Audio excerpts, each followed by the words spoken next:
दोस्तों नमस्कार, आदाब, सत श्री अकाल। उर्मिलेश संवाद के इस कार्यक्रम में आपका बहुत बहुत स्वागत है। मैं हूं उर्मिलेश। बिहार का चुनाव अब बिल्कुल सामने है। 6 तारीख को मतदान का पहला चरण और दूसरा 11 को, 14 तारीख को नतीजा। बहुत कम समय मिला है चुनाव प्रचार के लिए इस बार, क्योंकि बीच में त्योहार आ गए और बीच में बारिश भी आ गई।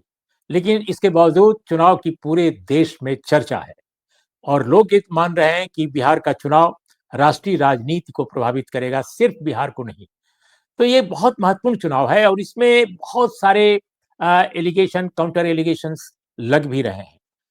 लोग ये सवाल कर रहे हैं कि क्या ये चुनाव वाकई निष्पक्ष हो पाएगा, खासकर जब से एसआईआर की बात चली और जिस तरह एसआईआर को जबरन लागू कर दिया गया। अपोजिशन विरोध करता रहा, सिर्फ सत्ता पक्ष समर्थन में था। लेकिन इसके बावजूद और स्टेट्स में जो अपोजिशन रूल्ड स्टेट्स थे, उनकी सरकारें जो हैं वो भी विरोध कर रही हैं।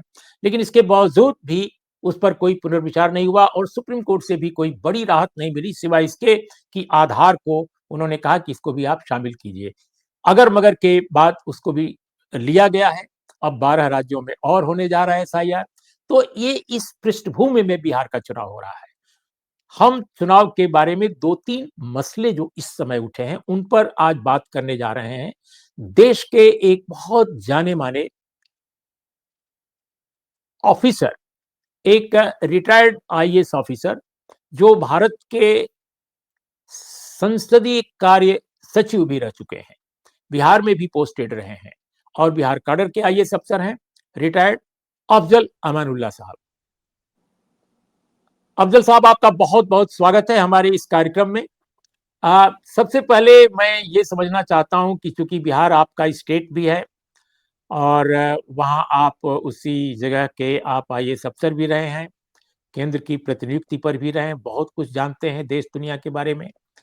जो बिहार में इस समय चुनाव हो रहा है और जिस पर पूरा देश जो है उसकी नजर है, आपको कैसा लग रहा है?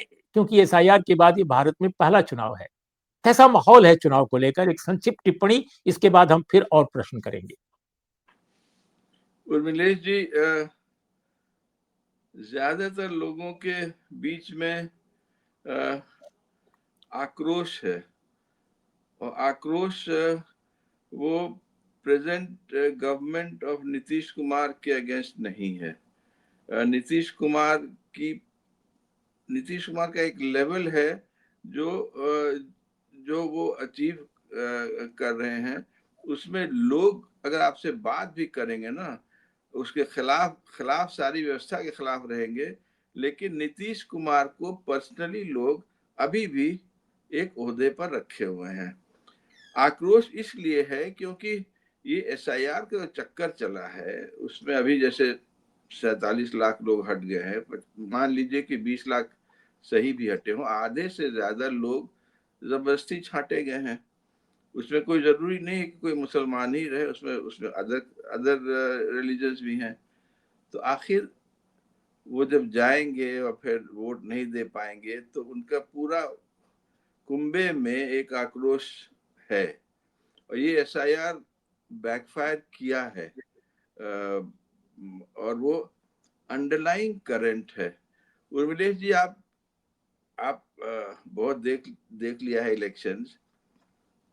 आज शाम को 6 बजे से वो पब्लिक प्रचार बंद हो जाएगा, 48 hours before the end of the election. तो अभी आज की रात और कल की रात लोग अपने अपने मोहल्ले में, गांव में, परिवार में, घर में डिसाइड करेंगे कि हमको क्या करना है।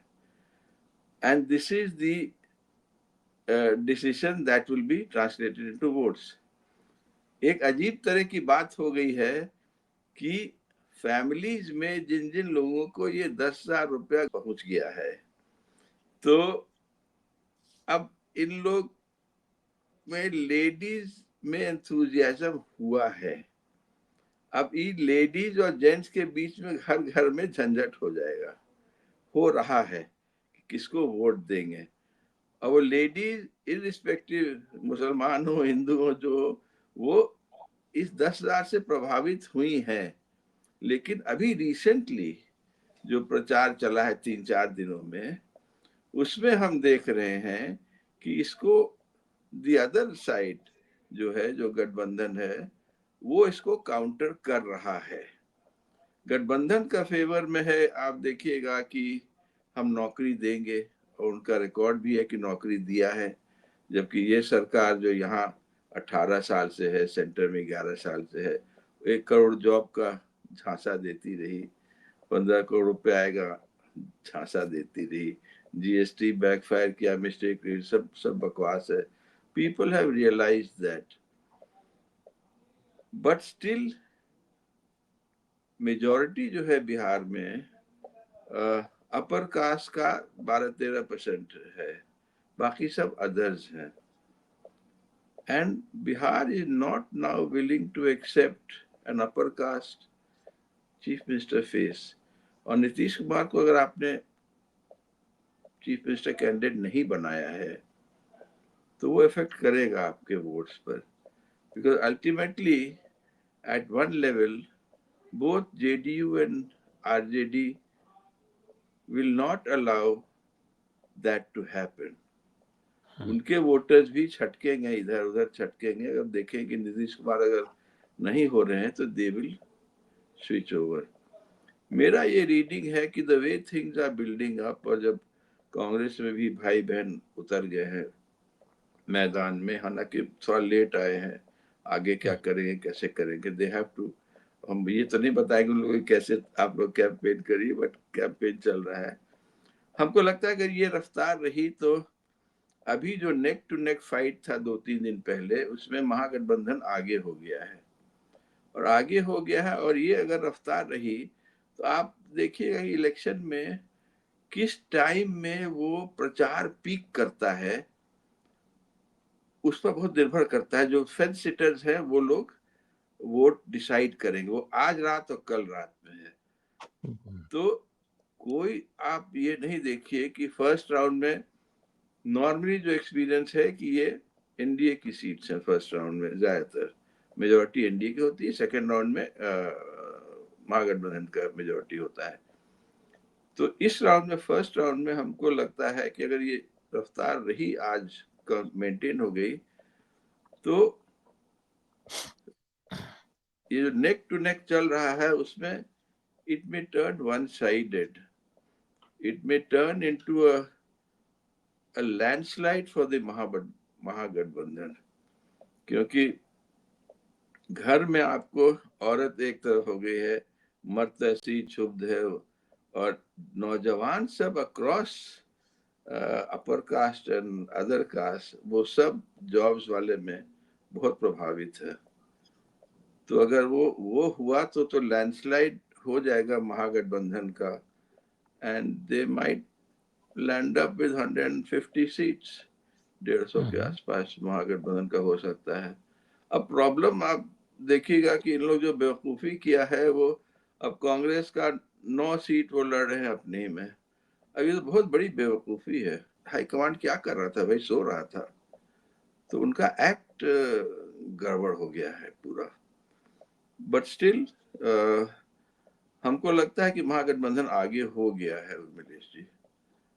जी जी, ये नीतीश कुमार जी के बारे में जो आपने अभी टिप्पणी की है और उनके समर्थकों के बारे में, एक प्रश्न लगातार डिस्कस किया जा रहा है इंडिपेंडेंट मीडिया में कि नीतीश कुमार प्रधानमंत्री जी के पटना में हुए रोड शो में नहीं आए, उनकी जगह राजीव रंजन सिंह उर्फ ललन सिंह ने ली। इसके अलावा 2 और उनकी बड़ी रैलियां थी नॉर्थ बिहार में, वहां भी मौजूद नहीं थे नीतीश कुमार जी। पहले की शुरुआती रैलियों में थे प्रधानमंत्री जी के साथ।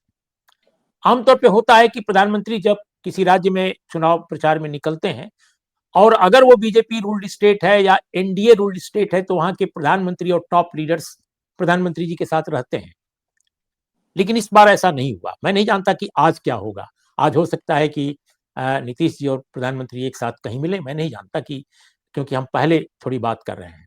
लेकिन एक संदेह जाहिर किया जा रहा है कि नीतीश कुमार और उनके विश्वस्त लोगों के दिमाग में यह बात बन गई है कि इस बार चूंकि उनको प्रोजेक्ट नहीं किया गया है चीफ मिनिस्टर के रूप में, तो उनको चीफ मिनिस्टर हरगिज नहीं बनाने जा रही है बीजेपी, और कोशिश वो करेगी कि उनकी पार्टी का कोई नेता बने, चाहे वो जिस बैकग्राउंड का हो। तो क्या इससे आपको लगता है कि नीतीश कुमार के जनाधार में जो एक नाराजगी, आक्रोश जिसकी बात आप कर रहे हैं, क्या वो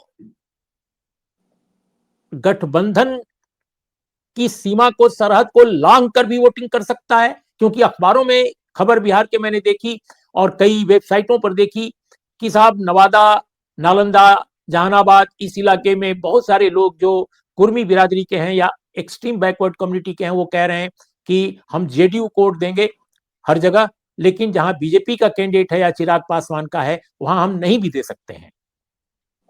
तो कैसे आप देखते हैं इसको?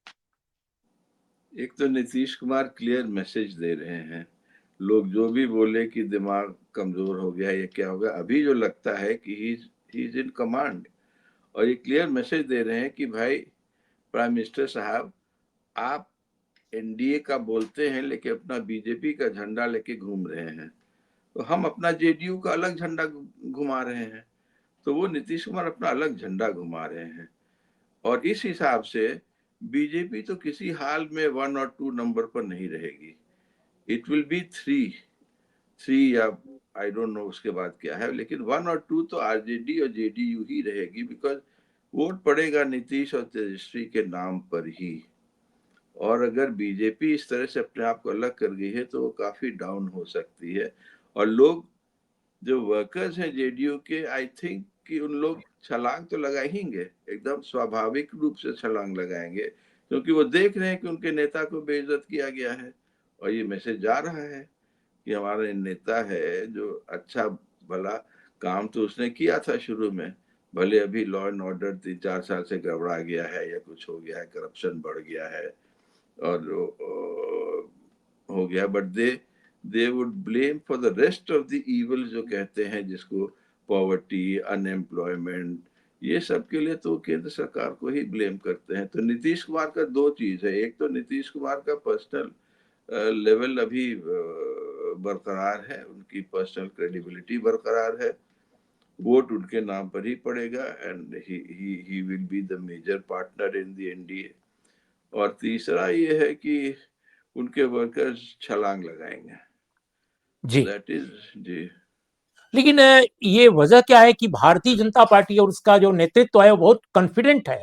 ऐसा लगता है कि नीतीश कुमार को दरकिनार करके भी आ, हम अपनी सरकार बना लेंगे। कोई जैसे लगता है कि नीतीश कुमार की कोई परवाह ही नहीं है उनको, क्योंकि बीच में दबाव डाला गया जेडीयू की तरफ से कि भाई नाम डिक्लेयर किया जाए, लेकिन उन्होंने बिल्कुल इससे परहेज किया, बिल्कुल नहीं डिक्लेयर किया नाम। और अंत तक अमित शाह जी या मोदी जी जो बात कह रहे हैं, वो वही जो कह रहे हैं जो पहले कहे कि भाई ये तो बाद में तय होगा। इस बीच में एक घटना दिखाई दे रही है, एक प्रक्रिया दिखाई दे रही है, घटना की प्रक्रिया बल्कि कह सकते हैं, कि जेडीयू के कुछ नेता वो नीतीश कुमार के जो बड़े क्लोज रहे हैं, एडवाइजर्स या नजदीकी लोग, वो बीजेपी के काफी करीब दिखाई दे रहे हैं। उसमें ललन सिंह का नाम लिया जा रहा है, संजय झा का नाम लिया जा रहा है, इसके अलावा चौधरी साहब का नाम लिया जा रहा है, दोनों चौधरी। तो बीजेपी के करीब जाते हुए जेडीयू के नेता भी हैं, और जेडीयू के ऐसे भी नेता हैं जो बिल्कुल नीतीश कुमार जी के साथ पूरी तरह खड़े हैं। अब उसमें जैसे नाम लिया जा रहा है विजेंद्र यादव का, श्रवण कुमार का, नरेंद्र नारायण यादव का, और इस तरह के अन्य नेताओं का। तो एक विभाजन दिखाई दे रहा है जेडीयू में। तो आप इसको कैसे देखते हैं कि क्या बीजेपी जो इतनी कॉन्फिडेंट है, उसके पीछे कहीं ये तो नहीं है कि जेडीयू में विभाजन कर लेगी अगर नीतीश कुमार नाराजगी जाहिर करेंगे तो? ये जो लीडर्स का आपने नाम लिया है, इनको हम बहुत क्लोजली, बहुत अच्छे से जानते हैं, एंड आई नो कि इन लोग का बैकग्राउंड कहाँ से आए और कहाँ गए और फिर कहाँ गए। तो 3 लोग तो डेफिनेटली बीजेपी के ही स्लीपर सेल आप उनको कह सकते हैं, समझा। तो ये 3 उसी, और उनकी अगर आवाज सुनी जा रही है बीजेपी में, तो जाहिर है कि वो बायस्ड है, they are looking for themselves, because वो सोच रहे हैं कि अगर सरकार बनेगी तो हम लोग कैप्चर कर लेंगे जेडीयू को। लेकिन ऐसा होगा नहीं, नो वन विल टॉलरेट, चाहे वो विजेंद्र यादव हो, एनएन यादव हो, श्रवण कुमार हो, या और लोग जो हैं, जो कर्पूरी ठाक सोशलिस्ट, ओल्ड सोशलिस्ट जो हैं, वो लोग नहीं टॉलरेट करेंगे इस तरह से ये करना, बेइज्जती होना अपने नेता की, भले ही वो कमजोर हो गया हो फिजिकली या थोड़ा सा मेंटली थोड़ा सा ये हो गया हो। तो बीजेपी को गलत इंफॉर्मेशन तो दिया ही गया है, एंड इन लोग सोचते हैं कि अपने बूते पर कर सकेंगे, जो कि असंभव है बिहार में। बिहार का जो सोसाइटी रहा है वो ऐसा नहीं है कि वो ये हो जाएगा, बह जाएगा इन लोग के इसमें। जी, लेकिन अफजल भाई, ऐसा माना जा रहा है कि जो बीजेपी का ये आत्मविश्वास है कि भाई कुछ भी हो जाए, हमें तो बिहार को लेना है।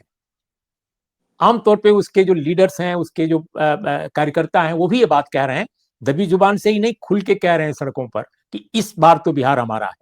क्योंकि एकमात्र स्टेट हिंदी हार्टलैंड में बिहार है जहां बीजेपी लेड गवर्नमेंट नहीं रही है। बीजेपी गवर्नमेंट में रही, लेकिन बीजेपी लेड गवर्नमेंट नहीं रही। इस बार वो कह रहे हैं कि हमारा नेतृत्व होगा। और आप देख रहे हैं कि मॉडल कोड ऑफ कंडक्ट का भी वायलेशन हुआ है, इसके बावजूद भी उनको परवाह नहीं है। 10,000 रुपए का जो आवंटन है, ठीक है, आपने अगर 3 साल पहले ये पॉलिसी बनाई होती बात समझ में आती, लेकिन एन पहले चुनाव के बनाई और इसके बाद चुनाव के दौरान पैसे बांटे गए हैं, और अभी एक किस्त और संभवतः चुनाव के बीच जाएगी।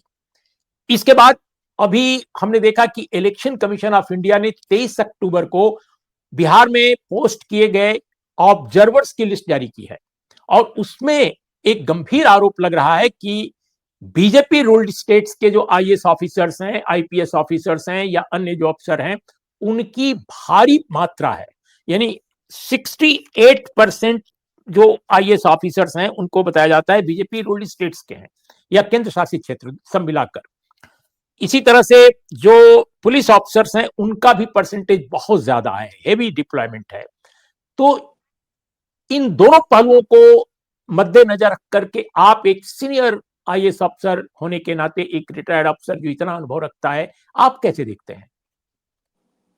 देखिए, इस तरह का इम्बैलेंस अगर है तो बहुत गलत बात है, बिकॉज हर स्टेट का, हर यूनियन टेरिटरी का या आगमुट कार्डर का भी जो है, सबका कार्डर स्ट्रेंथ फिक्स्ड है। तो अगर कार्डर स्ट्रेंथ फिक्स्ड है तो उसके फर्ज करिए कि हर इसमें से आप 5% निकाल रहे हैं लोगों को, तो हर स्टेट से 5% निकालिएगा ना, या किसी एक स्टेट से या 2 स्टेट से या 3 स्टेट से जो आपको लगता है कि ये स्टेट में हम इन्फ्लुएंस कर सकेंगे आईएएस ऑफिसर्स को, उसमें से आप ज्यादा कर दिएगा। तो ये अनुपात अगर आप गड़बड़ाते हैं तो then you must explain why you have gone over the rule of thumb जो कि एग्जिस्ट करता है कि भाई उसी अनुपात में हम लेंगे आईएएस ऑफिसर्स को या आईपीएस ऑफिसर्स को। और इतना ज्यादा कंपनीज ऑफ आर्म्ड फोर्सेज, 1,000 से ज्यादा कंपनीज ऑफ आर्म्ड फोर्सेज, ये सब अनप्रेसिडेंटेड चीज है कि लोगों को डराना, धमकाना, धौंस देना, और माने वो अजीब हो रहा है। और हमको लगता है people will not tolerate it. आप देखिए, माने इस तरह से आप रफ शॉर्ट कर रहे हैं, एसआईआर आप गले में ठूस दिया लोगों के जबरदस्ती, और अब जो है सो आप इतना फोर्स लगा करके और बाहर से बुला बुला करके कर रहे हैं। अगर इन लोग अत्याचार करेंगे तो फिर वो तो न केवल एक्सपोज होगा, बल्कि वो इट में टर्न इन लोग, भाई आइए, आप आईएएस ऑफिसर्स हैं या आईपीएस ऑफिसर्स हैं या सेंट्रल फोर्सेज हैं, जो भी हैं, आपका एक किसी के आप प्राइवेट सर्वेंट नहीं है कि आप जो है सो उस तरह से आप बिहेव करिए। और ये they are liable to be dismissed. अगर कोई इंक्वायरी हो अच्छे से तो डिसमिस हो जाना चाहिए सबको, सब बेईमानों को। जी, तो अभी दो घटनाएं ऐसी हुई हैं जो इंडिविजुअल लीडर्स सेंट्रिक हैं, लेकिन हम इंडिविजुअल के कारण ये नहीं सवाल उठा रहे हैं, बल्कि ये चूंकि बिहार की राजनीति और चुनाव के कॉन्टेक्स्ट में बहुत इंपॉर्टेंट है, इसलिए हम उठाने जा रहे हैं। एक तो राजीव रंजन सिंह, ललन सिंह जो कहलाते हैं, केंद्र में मंत्री अब है, हमारे बहुत पुराने परिचित हैं और आपके भी बहुत पुराने परिचित हैं, लेकिन जो सही बात है वो तो सामने बोलना पड़ेगा। और वो ये कि उन्होंने मोकामा में जो वहाँ के अनंत सिंह जो हत्या के आरोप में गिरफ्तार हुए हैं अभी, और वो भी गिरफ्तारी भी उनकी काफ़ी इंतज़ार के बाद हुई, अचानक नहीं हो गई, एफआईआर के बाद भी नहीं हुई, काफ़ी देर लगी। तो उनके पक्ष में कैंपेन करते हुए वो जो बयान देते हैं, वो कहीं से वो वीडियो आ गया और उस पर एक बड़ा वावेला मचा। अभी सुना है कि उनको इलेक्शन कमीशन से नोटिस आई है कि माँगा गया है कि जवाब कि आपने ऐसा क्यों कहा कि भई घरों से निकलने ही ना दो, विपक्षियों के बारे में कह दिया उन्होंने। तो ये जो आमतौर पे बड़े सुलझे वो नेता रहे हैं और नीतीश जी के बड़े क्लोज़ एसोसिएट माने जाते हैं। आखिर क्या हो गया इन लोगों को कि बीजेपी की संगत में, या जिन कारणों से हो, या कोई निराशा में हो, हताशा में हो, कैसे देख रहे हैं आप इस पहलू को? ये जो ललन बाबू हैं काफी सुलझे हुए हैं और जी, अच्छे से समझदार हैं और चाल अच्छा चलते हैं। वैसी ये नहीं है, लेकिन इस तरह का बयान थोड़ा सा अनएक्सपेक्टेड रहा है। तो या तो या हमको लगता है कि वो देख रहे हैं कि जमीन खसक गई है, हुँ, खसक गई है और अब एकदम एक्सट्रीम स्टेप्स लेना होगा। तो वो थोड़ा सा बेमौका हो गया है उनसे। वो गलती तो हो गई उनसे और वो गलत हो गया है उनसे। इस तरह का कॉल, इसीलिए हमको लग रहा है कि आप देखिए कि वायलेंट इलेक्शंस हो सकता है because the way things are going. अब सबसे बड़े पद पर आसीन यहाँ इस देश के बोलते हैं कि कनपट्टी पर कट्टा रख करके लिया गया। बताइए बेवकूफी। ये भाषा। उन्होंने, ये भाषा है और ये पढ़े लिखे की है। तो हुँ, नहीं लगता है कि आदमी पढ़ा लिखा है भाई। ये तो रिफर हम लोग मजाक में भले बोल रहे हैं, लेकिन भरी सभा में हम ऐसा नहीं ना करेंगे। इस तरह की भाषा अनपढ़ लोगों की है। और दूसरा कि ये भी हताशा दिखाता है।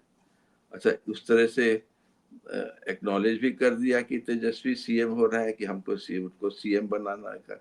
ये हुँ, एक्नॉलेज कि तेजस्वी सीएम बन रहा है। हुँ, उसको अगर आप उसको देखिएगा तो उसके मुंह से तो स्लिप कर गया है कि सीएम हुँ। तेजस्वी। तो तरह तरह का बयान, अजीब अजीब तरह का बयान हताशा दिखाता है।